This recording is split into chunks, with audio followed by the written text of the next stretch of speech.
Hi there, Dr. Robert Turnamby from Madison Plastic Surgery here in New York City, sharing with you smart plastic surgery decisions. 5 rights to make you aware of to make the right decisions. First is right time to do surgery.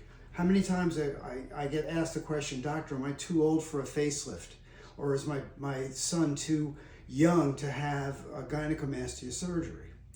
Well, the answer for the first part of the question is really health. If you're healthy and can get clearance from your medical doctor, don't have any issues where you have to take medications that may cause bleeding or healing problems, then there really are no limitations. I've done facelifts and breast reductions on patients in their early 80s.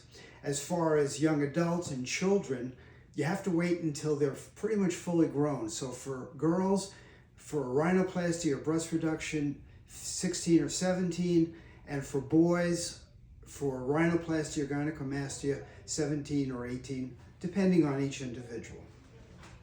The next right that you should worry about is what country to have the surgery. The right country would be the USA, in my opinion. Of course, I'm prejudiced. However, we have the best equipment, the best trained doctors, and the best trained anesthesiologists.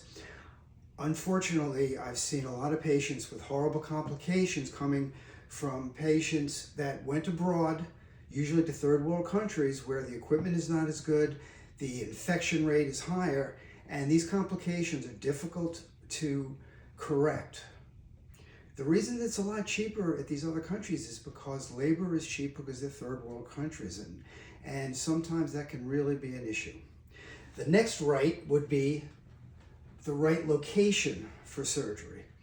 Again, whether it should be a certified hospital outpatient surgery center, or if it's going to be in the doctor's office, should be certified by what we call the Quad A certification. This is a very strict certification. We have to do it every 3 years. We just got this operating room certified last month. But every 3 years, you could take the equipment and the monitoring equipment and everything else, and it's got the same standards as a hospital does. So the next right would be the right operation. Whether it be, should I get a liposuction or a tummy tuck? Should I have a mini facelift or a full facelift?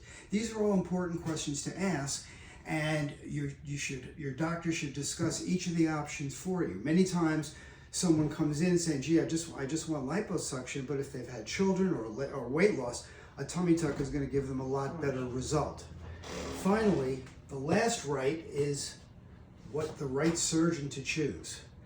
Again, it should be board certified, but not only board certified, someone with the expertise and experience in the particular procedure that you're interested in. Don't be afraid to ask questions about their experience and about their expertise. So that's about it, and if you have any questions, please come on in and happy to chat with you.